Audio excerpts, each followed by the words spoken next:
Alright, so today's lesson is 8.2 in the textbook. It's periodic functions and their graphs.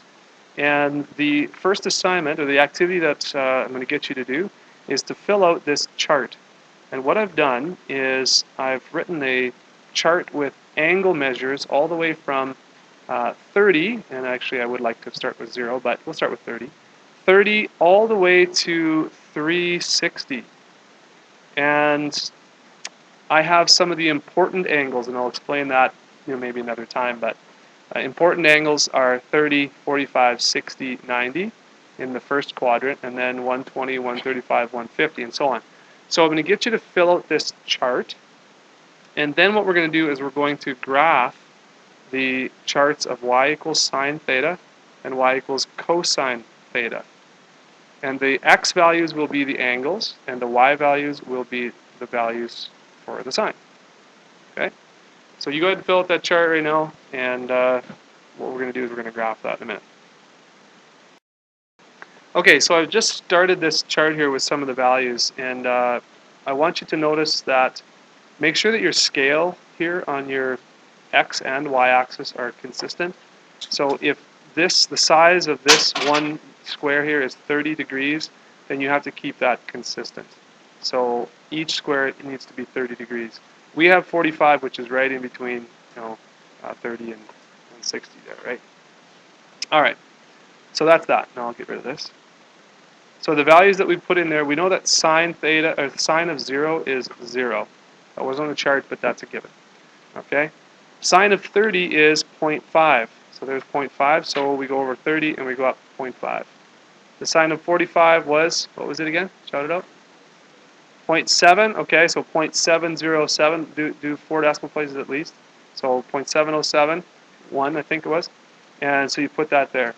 60 is 0.8660, good. So we'll put that right about there, and as accurate as you can. It doesn't be perfect, but. And 90 degrees, sine of 90 is 1, okay? So the rest of the chart here, actually, if you know those values, you're going to be able to do the rest of the chart here. And you might not know that right away, but as you place things, you'll be able to see a pattern here. So then at 120, sine of 120 is actually that 0.866 again. Sine of 135 should be 0.707. Sine of 150 should be 0.5. Sine of 180 is 0. So what I want you to notice is that these points, and if we connect them with a nice smooth curve, these points are forming, they're forming a symmetrical portion of a graph here. Okay, so that is symmetrical about this 90 degrees there. It's the same. Okay, and then if we move along to 210, what's the sine of 210? You have it there? Okay, negative 0.5.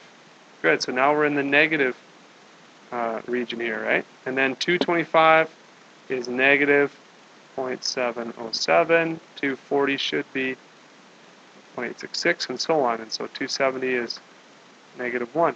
And then you have this sort of mirroring effect as well. And this is what your graph should look like. So if we continue this drawing with a nice smooth curve, the sine of theta, the graph between 0 and 360 should look like this. How many of you got that for sine graph? Looking just like that? Okay.